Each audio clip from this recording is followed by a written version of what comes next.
Well, good evening. 7 o'clock, so we're going to begin this presentation from the Clarke Historical Library's Spring 21 Speaker Series. My name's Frank Bold. I'm the director of the Clarke Library, and I'm so glad you could join us tonight. We'll be having a presentation from Abra Berens, a very well-known chef, who I'll introduce in just a second, but just a couple of housekeeping things for those of you who haven't joined us before. We've muted all your microphones, so we will not be able to hear you ask questions. That's not because we don't want to hear your questions, it's because we don't want to hear your dogs and your doorbells in the car next door that just suddenly set off the burglar alarm. You get a lot of very odd noise when we have all the mics live.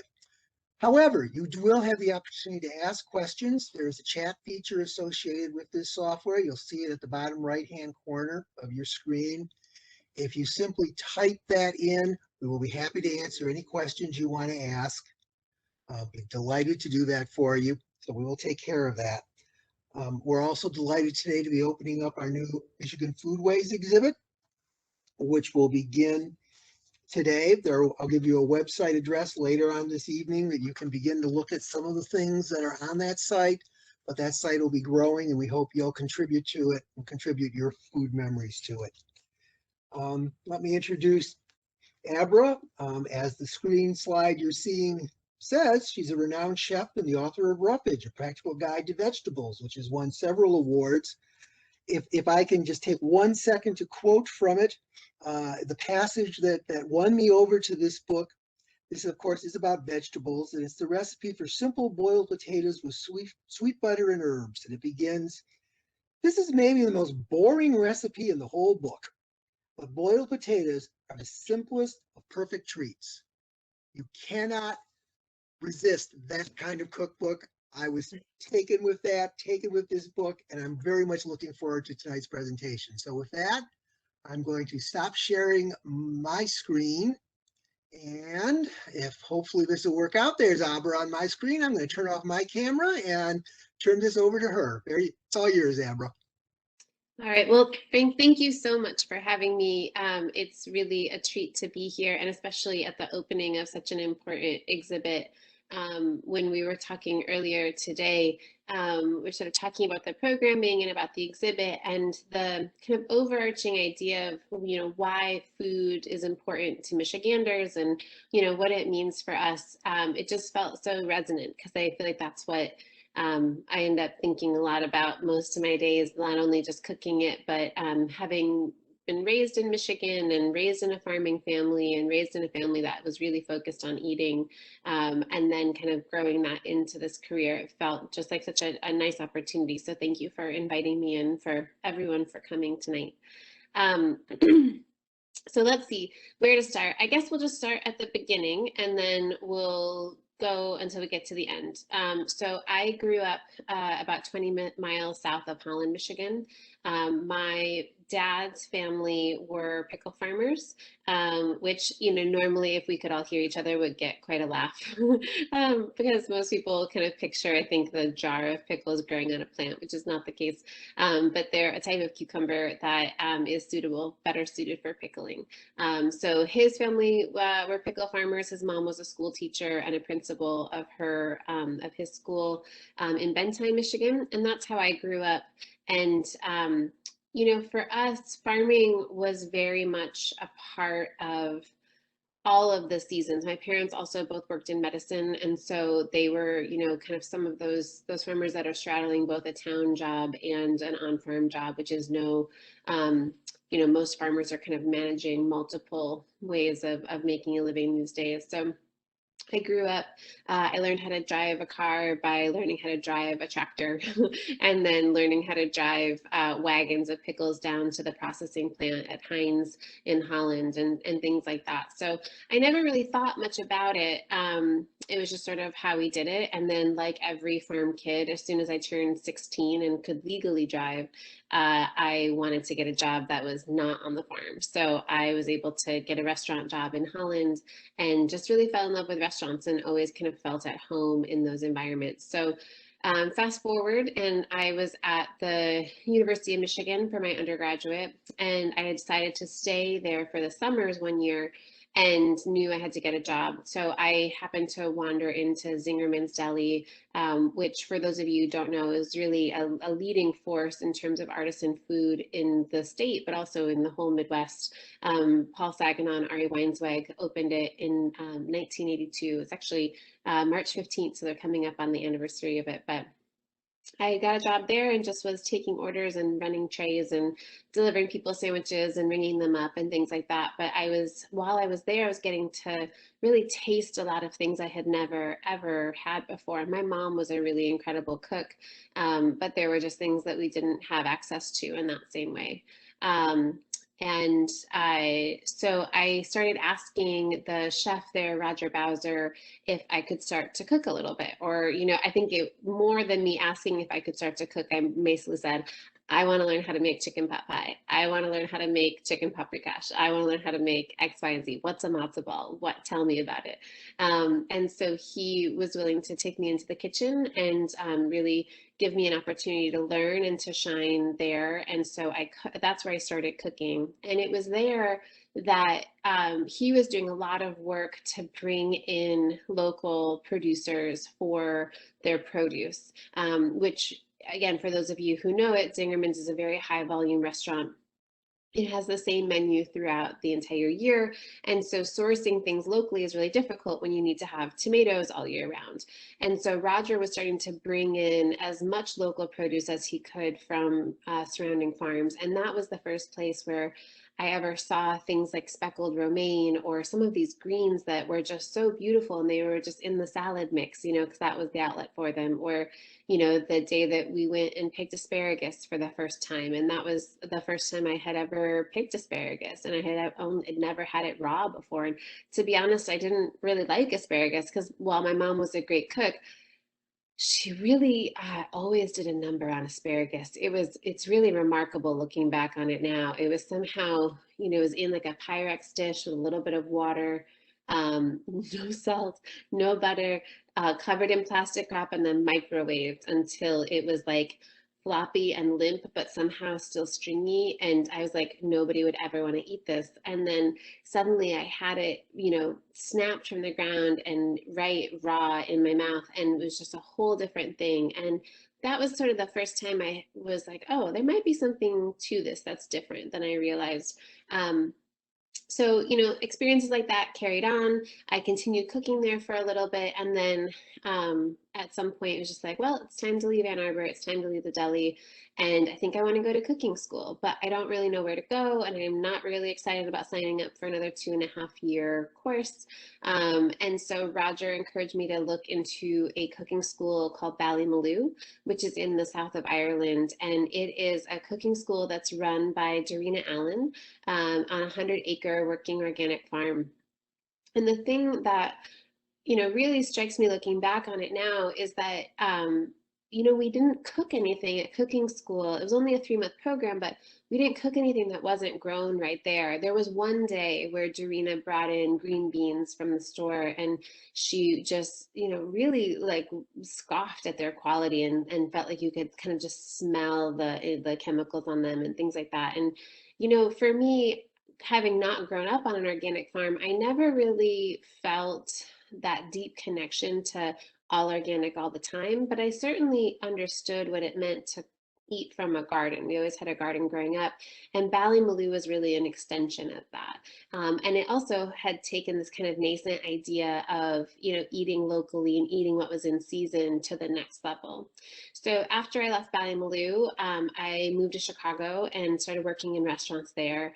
And I had this idea that I really, wanted to continue to learn more about food and learn how these things were grown and, kind of what that would seem like. And so in 2009, my friend Jess Peace Corps and I started Bare Knuckle Farm up in Northport, Michigan, which is not so much further north than you guys are now. And it was there, his family was not a farming family, but his grandfather had some land that was rented out to cherry orchardists, and there was a frost valley between two cherry orchards. And so we were allowed to, set up shop in that Frost Valley and grow some produce. And very quickly we grew into going to about 5 farmers markets a week. For a while we had a small CSA, and that kind of changed to a subscription model. And it was there, I thought that farming would teach me the basics of how to grow food and what to look at. But what I didn't expect was that it would really change everything about the way that I cook. And, I came up in kitchens that were very focused on, nose to tail eating. So not wasting anything, which resonated with me growing up in a, frugal household. But also, really getting excited about kind of the big meaty things, and it always felt like there was sort of a lack of ceremony when there wasn't a big meaty element to the plate. And then when we started doing dinners on our farm to showcase what we were growing, everything was vegetables because we're a vegetable farm. And so all of a sudden I was writing, multi-course menus and featuring the vegetables. And that idea kind of quickly changed, and realized that vegetables could very well be the star. They just required a little bit more finessing, or kind of a decentralized plate, or, lots of different changes. And we still eat meat and dairy. I still do, to this day. But it started to make the vegetables more of the showcase and less of the filler, which had always kind of been in my mind before. So then the real lesson was cemented when I would go back to Chicago in the winter, and I would go from eating primarily vegetables that we were growing, if for no other reason than farming is not a real money making venture, and so it was the cheapest food we could get with the stuff that we were growing ourselves. But then I would go back to Chicago, where I had a proper job that was paying me, and I could go to the store and buy salami and cheese and cake and all that stuff. And I found that I missed eating a really vegetable heavy diet. And so that was sort of the first time I was like, oh, this is something I really enjoy. And I think that vegetables tend to get sort of a bad rap for being drudgery, which is where the name of the book comes from. My dad is a real kind of traditional meat and potatoes sort of eater. But he also loves great food, and really prioritizes going to new restaurants and to exciting places whenever we travel.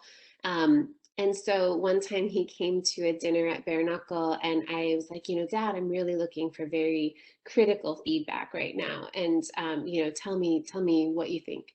And he said, well, it's a lot of vegetables, Abra. Uh, Maybe you could serve some bread with it, because otherwise it's just a lot of roughage. And so it was that idea that, vegetables were something to be sort of endured while you make it to the bread, of course. And so I wanted to kind of play around with that idea, and acknowledge that for a lot of people, it's not their most favorite thing, and that's okay. But that I really believe that as you kind of dive into it,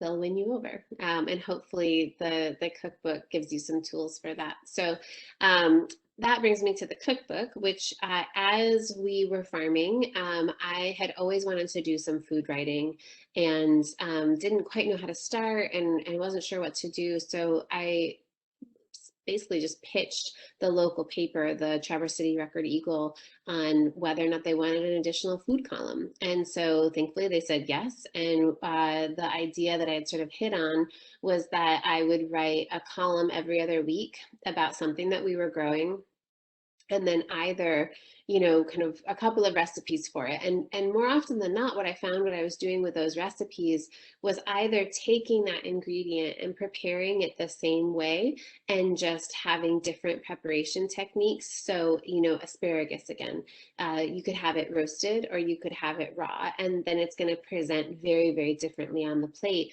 depending on how you treat it. Or you could prepare it the same way and grill it, but then change what goes with it so that it feels like a very different dish. So again, nothing about the asparagus is changing, but just what is going with it. And so I started writing those columns, and I think maybe in the back of my mind, I had an idea that this could become a book. And I thought, oh, I'll just write these columns and then we'll just zip it up in between a couple of covers, bing, bang, boom, and we're done, sort of thing. And that was not how it went. As you can imagine, writing a cookbook is more involved than that. And so, but while it was more involved, I definitely took the kind of style of the columns, which was, writing an essay and then having the recipes after that, and applied it to this book. So the book here is, there you go, roughage. And so there are 29 vegetables in it, and each vegetable is a chapter, and they're organized alphabetically because while I believe in eating locally and seasonally, I also think you should just eat whatever you want to eat when you can. And so if that means that you're getting your produce in a CSA, great. If it means you're going to the grocery store, great. If it means that you were given a box from your church that you're going to take home and cook, great. All of those things are fine. Just get some produce and then you can look it up. And it really, roughage is meant to be a resource. So like I was saying, each chapter is a vegetable organized alphabetically. There's an introductory kind of essay, an idea about, what that food means to me, what it meant to us on our farm, how to grow it, any number of things. And then there's a notes box, which is how to select it when you're at the store, how to store it once you get it home, and then anything else that I thought was relevant information. And then after the notes box, it's broken out into techniques. So everything from raw to roasted, grilled, poached, confit, all of those different preparation techniques, and then a single recipe that illustrates that technique. But after the recipe, are always 3 different variations. So again, like I was saying, you can prepare things the same way and then dress them up differently, and they, look like very different things on the plate. So I always kind of tell people that roughage, it's a little bit like an NCAA bracket in reverse.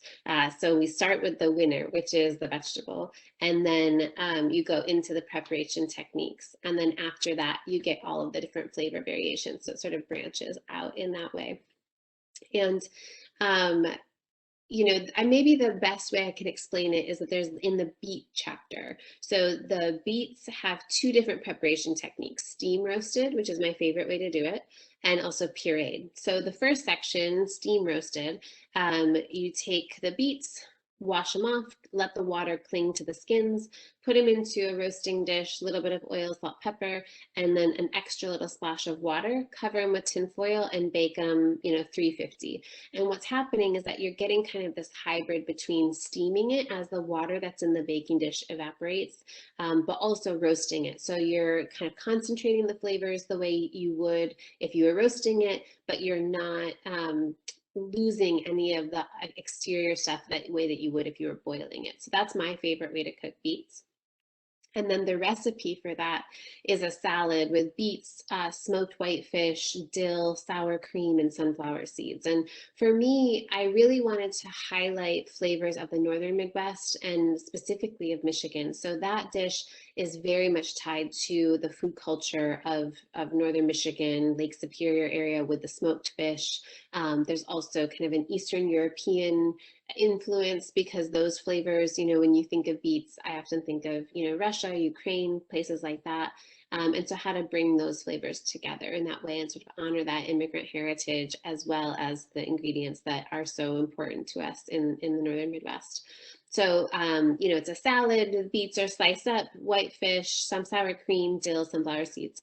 And then the variations are 3 different types of salads. So those beets cooked exactly the same way are served with apples and walnuts and cheddar and parsley. And I would probably have that in the fall when the apples are ripe.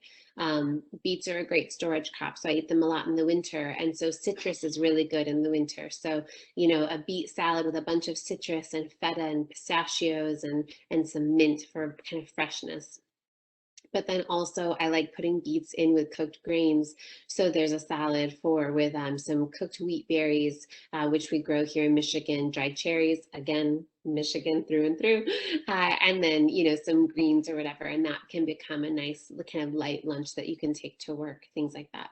So that's the first section of beets. And then the second section is you take those steam roasted beets and whiz them up in a food processor. And then I use that to dress pasta with pickled raisins and poppy seeds. And again, kind of Ukrainian, Eastern European, Polish a little bit in its combination of poppy seeds and beets. But then the other recipes that are in that section are you can take that same beet puree and you can, blend it with white beans and make a pink hummus that you could put out for appetizers with vegetables to dip it in. You could slather it on a sandwich with turkey breast and apples or, goat cheese and arugula, any of those sorts of flavor combinations. Or you could take it and thin it out and make a borscht with it, add some cubed up potatoes and carrots and then cook it down into a soup. So you're taking that one ingredient, the beet puree, and then making something that doesn't look anything like the other 4 items that are on there just by how you use it. And the way I got to that line of thinking is that it's really very much how I think chefs tend to think, which is that we're looking at the ingredients. We have a repertoire of cooking techniques in our back pockets, and so how do you put those things together? So I wanted to literally draw that out for people so that there's lots of different ways to take these things that we grow, and there's only so many things that we do grow in the northern Midwest, but we can turn them into a million different things just by different combinations. So that is how the book kind of came together. It came out of this column that I was writing for the Record Eagle, and then also out of the questions that people were asking at our farmers market stand and wanting to really create a resource for it. A lot of people will ask kind of what the timeline for writing a book is, and for me, there's a process of writing a proposal, which is basically what you want to do and why you want to do it. For me, that took about a year and a half. And then I had just under a year to write the book. And then it was just under a year to take all the photos and do all of the illustrations.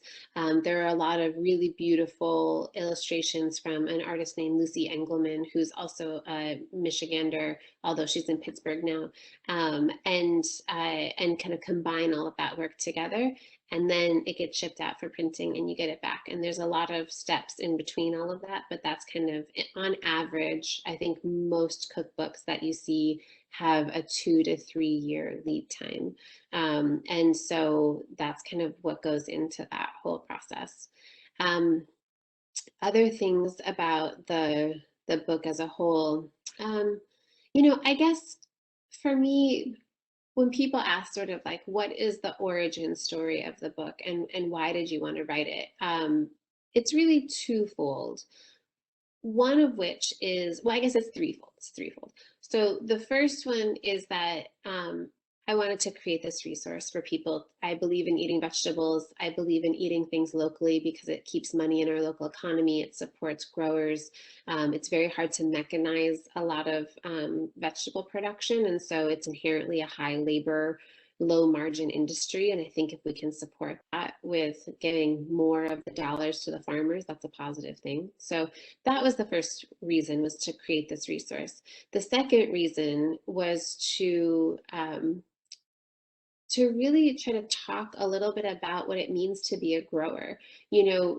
One of the things, there's, the old saying, no farms, no food. And while that's true, except for forage things, fewer and fewer people interact with farmers these days. So, about 100 years ago, 30% of our population were farmers.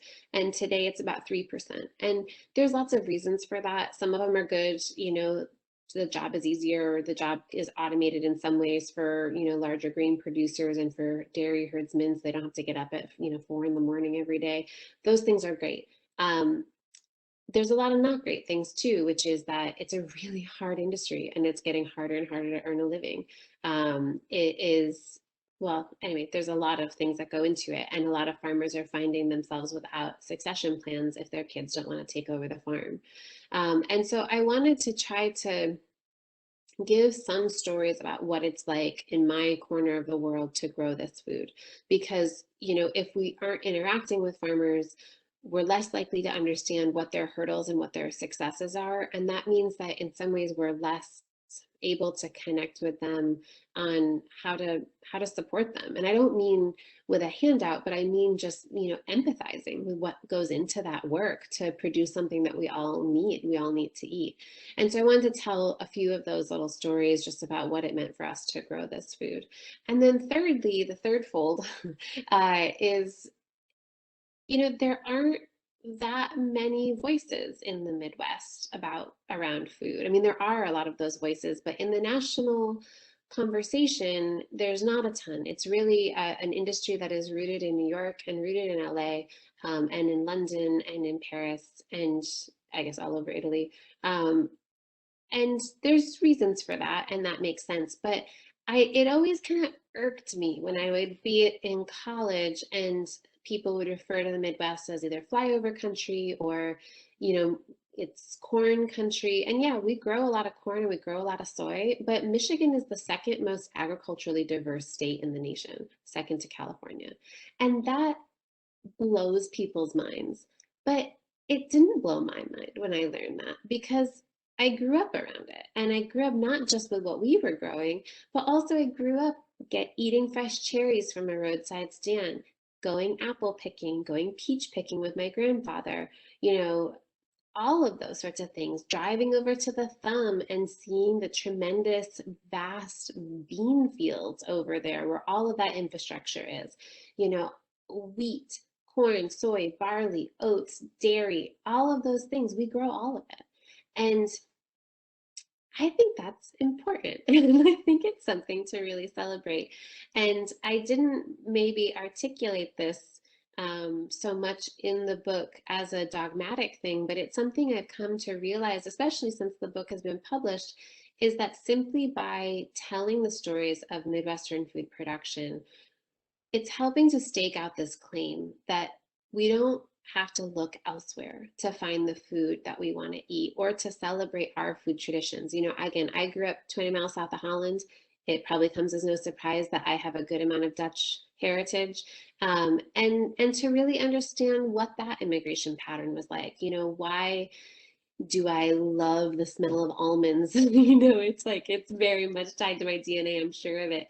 But then if you go up to places like in the UP, why is the pasty so important in the UP? Well, it's because Cornish miners immigrated to this country, and that was what was eaten in the mines in Cornwall, and so that's what they knew, and it became part of our culture. And the same with Middle Eastern food in Detroit, or the Hmong population in Minnesota. All of those things, those are really amazing stories, and have such long and deep roots in this country. And to disavow that just really feels like sort of a shame. And so when Frank and Brian and I were talking earlier about, what it kind of means to me, what food means to me as a Michigander, it's such a source of pride. And it's such a source of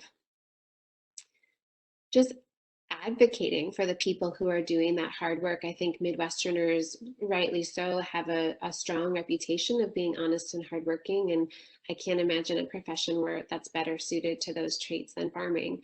And so wanting to be sure that our farmers have the supports that they need, if it's, access to capital for young and minority farmers, which is often hard to get through a standard loan, or if it's, the ability to hire immigrant labor forces to be able to pick the sheer volume of apples that we grow in the state, all of those things are policy mostly. And so thinking about how we can support those with their eating decisions and what we advocate for. So that's what I think about when I think about why food is important to me, as a Michigander, as a cook, and as someone who writes about food as well. So it's also delicious, and so it's fun to get to work in food and to get to write about it, and that should never be forgotten either. And so I wanted to, I living rurally, we have sort of dodgy internet, and so I always like to pair some sort of conversation with food around getting to at least look at it these days. Usually would be able to get to taste it too, but with the virtual things, it's harder for me to bring to bring you a salad. And so I pre-recorded a video where that Frank has that he's going to stream now. And this is an explanation of how to take one head of cauliflower and turn it into a bunch of different meals. That's really mimicking what I was talking about with the beet chapter. So at this point, I'm going to drink a little bit of water, and then I'm going to turn it over to Frank, and he is going to show that video. I saw out of the corner of my eye a couple of chats coming up, and so I will answer those during the video. And so if you have more questions, you can add them then. Otherwise, we'll come back at the end after the video and connect then too. So, all right, Frank, take it away. So this is a series of salads that we're gonna make out of just shaved cauliflower. And I feel like with vegetables, there's so many more salads out there than a traditional green salad or, you know, a tomato fresh mozzarella salad. They can really be a side dish on their own, and especially when you're putting multiple different types of salads together to make a full meal, you get lots of different textures and flavors and colors, and it really makes for a whole meal.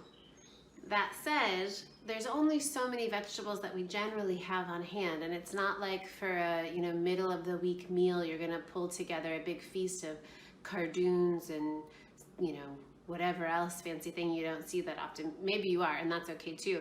But for me, I tend to rely on things like cabbage, cauliflower, broccoli, the really hearty vegetables that you can buy if you're going to the store only every couple of weeks and that are going to store in your fridge just fine. And cauliflower is maybe one of my favorites of those because it is endlessly changeable. It has a very neutral flavor but a nice crunch to it, and so you can make all sorts of different things out of it. And my favorite way to have it is just having it raw, like you would on a veggie platter, but instead of having it in the little florets that we've always seen, shaving it into thin wafers. So if you're taking a head of cauliflower like this one, I've cut it in half down the side and then cut it again into quarters. And that just gives you a nice flat surface that you can be working with. So with your knife, I like to get in and cut away the core and then peel off these leaves. These leaves are good to eat if they're not especially brown like these are, have a little bit of kind of that slipperiness, then I would pull them off and you could saute them in a pan with some olive oil, a little bit of onion and white wine, and have that as a side too. But for right now, for our purposes today, we're gonna discard them. And then to shave it thinly, all you're doing is just cutting it really thin. So you can use a knife, you could use a mandolin, really anything. And I like to just go slow, hold your cauliflower with your free hand, and it's gonna shred a little bit and it's gonna fly, but that's just how it goes. It's a little bit like a kitchen confetti. And I like to just kind of slowly go down the sides so that you get these nice kind of cross sections of it. So you're getting lots of different textures. So ones that are thicker like this and thinner like that, that's all fine. They're all gonna go together and give you some textural difference within the cauliflower salad itself. So as you go, if a stray one like this one falls off, just flip it over. And with this, it's a little bit easier to handle, so you can go a touch faster. When it starts to get unruly, wobbling around on that side, just give it a flip and go through again. And if that feels like too much, then you can just break down the individual florets and keep going. And so that one head of cauliflower, 1/4 of the head of cauliflower, has already given us a nice pile of shaved veg that would probably feed 2 people as a side. And if you were to combine that with some beans or something like that, it's gonna be a full entree portion. So for salad number 1 of our variations on a shaved cauliflower theme, I really love smoked whitefish mayo. It is effectively just making a mayonnaise, whizzing up an egg, drizzling in some oil, squeeze of lemon until it makes a nice thick mayonnaise, and then adding some smoked whitefish or tuna or mackerel, anything like that, and blending it up. It's an Italian condiment. They call it tonnato. I call it mayo. And so what we're gonna do is take a little bit of our shaved cauliflower, put it into a bowl,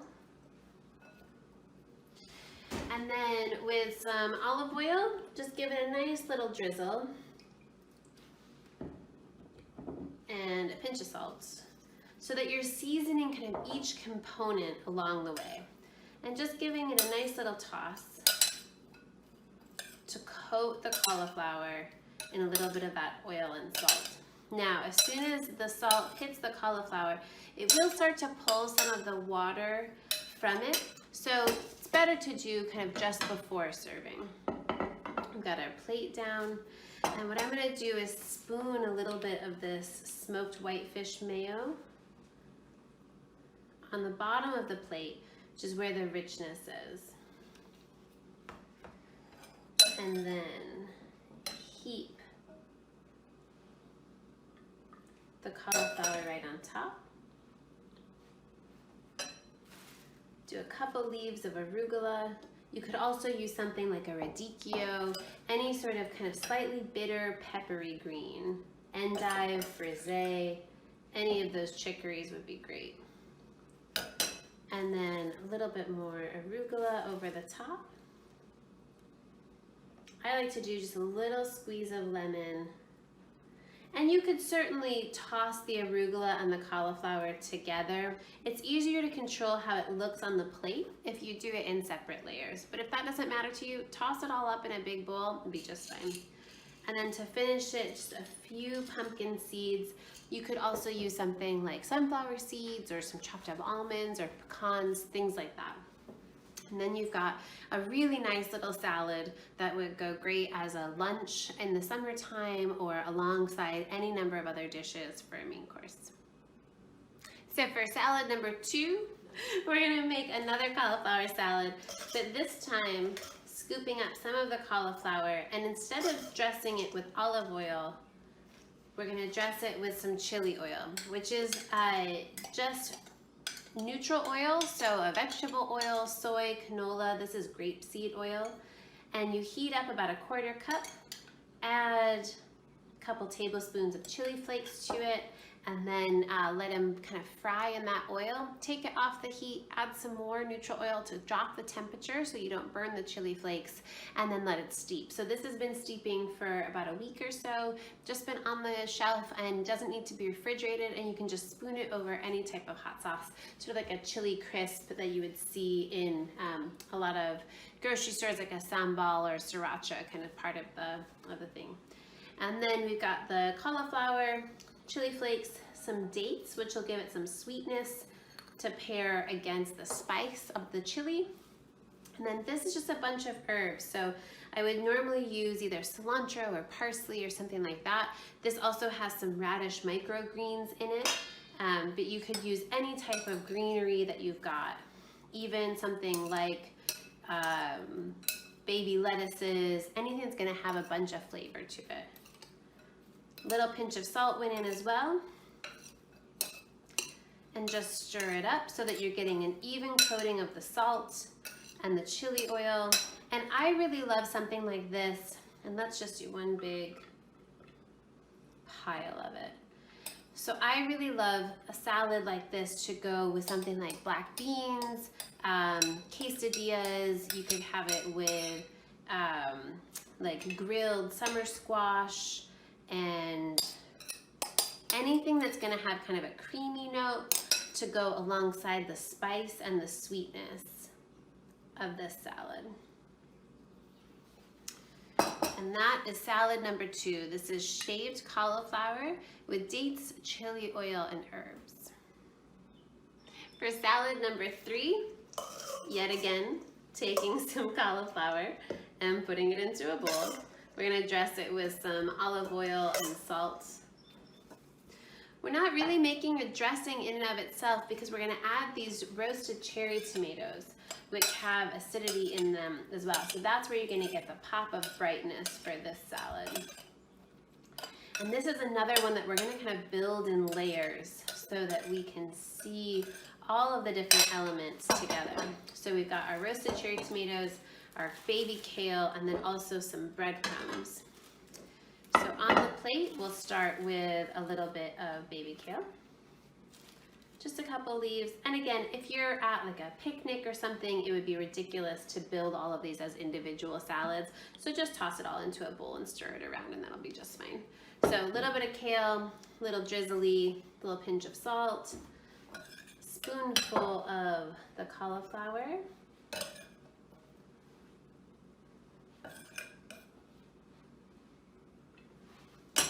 And then a couple dots of these cherry tomatoes.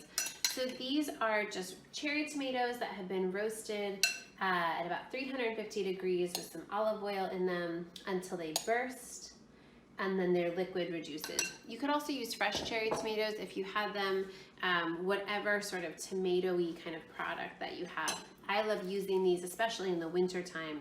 I'll try to put up as many into the freezer as I can in the summer, and then pull them out in the winter for that kind of fresh, bright tomato flavor. So again, a little bit more cauliflower on top of the kale.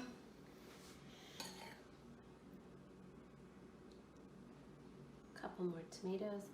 And then I feel like every single salad, I can't think of one right now that isn't better with a little bit of garlic breadcrumbs over the top. It gives you a nice crunchy texture, a little bit of richness from the garlic and from the oil, and then the heat of that. So then we'll just brush in all those crumbs.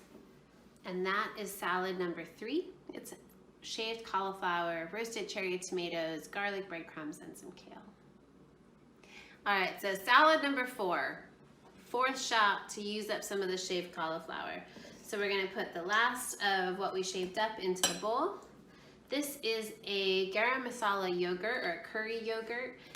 It basically just takes curry powder, fry it in a little bit of oil to bloom the spices, and then add it to the yogurt so that you're getting kind of a nice yellowy color, and it's really perfuming all of that yogurt. Along with a pinch of salt. We're gonna stir that up to evenly coat the cauliflower.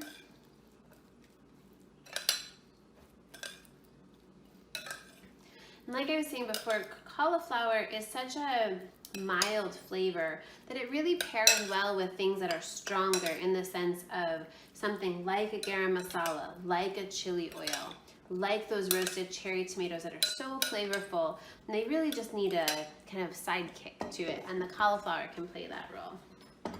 So to make our salad, got our plate down, and we'll spoon it into the center. And you do a couple of herbs. This is a mixture, again, of cilantro and microgreens, but it would be perfectly at home with parsley, or even a little bit of basil would be nice with this one. A little bit more cauliflower on top.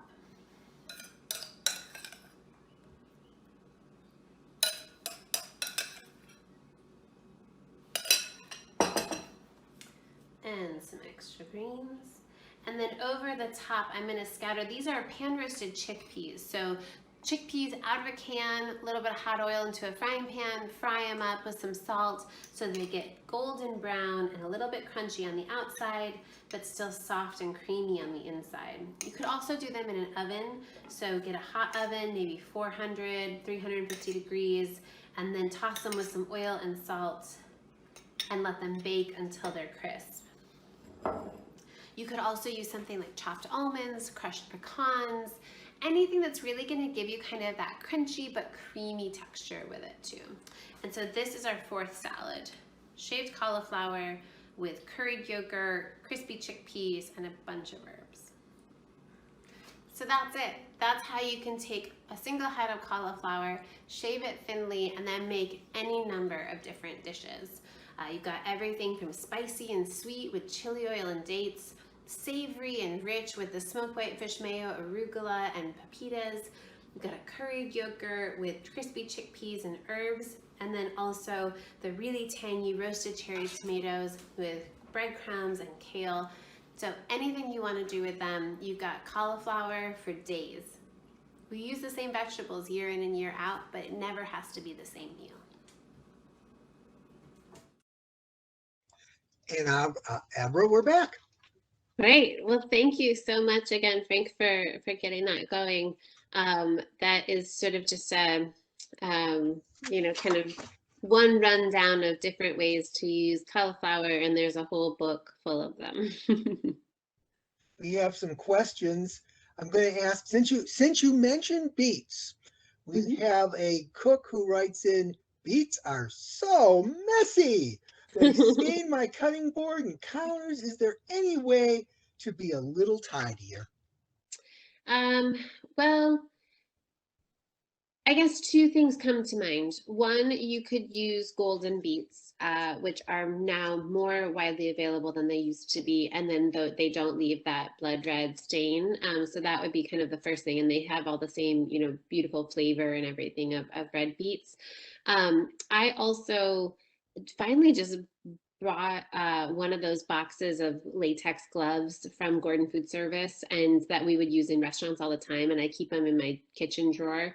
And so when I peel beets and things like that, I'll put gloves on so that it doesn't stain my fingers so much. And then I also use a wooden cutting board, and it seems like the wood kind of it washes off from the wood, especially if you rinse it kind of right away. But yeah, inherently the beets are they're really red, and they're red all the way from the start to the finish.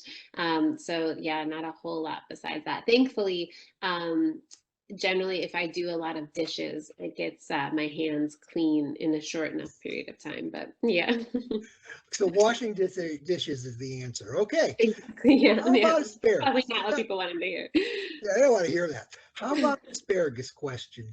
Do you snap them off or cut them? And which is better, fat or thin? So for asparagus, if you snap them, I usually snap them. And that's because um, if it's tough, if the asparagus has gone tough or woody, your knife will generally be sharp enough that you can cut through that, but it'll still be kind of unpleasant to eat. Whereas if you snap it, it is going to snap at the point where it is then tender. And so you generally you kind of get rid of any of those woody stalks if they are woody. And I don't really care much about if all the asparagus are the same length. That would be the other reason to cut them, but that seems purely aesthetic. And then as far as fat or thin, again, I don't really have a preference. I tend to use the fat ones. One of the techniques for cooking asparagus is to have it raw, and then I usually shave it really thinly, either on a mandolin, with a knife, or with a vegetable peeler. And so I like the fat ones for that because it's easier to get big ribbons in that way. But then I like the skinny ones if I'm just gonna saute them in a pan with some butter, or if I'm gonna grill them, doesn't really matter. It is worthwhile to try to get the same size, because then if you are gonna cook them, they're gonna cook at the same rate.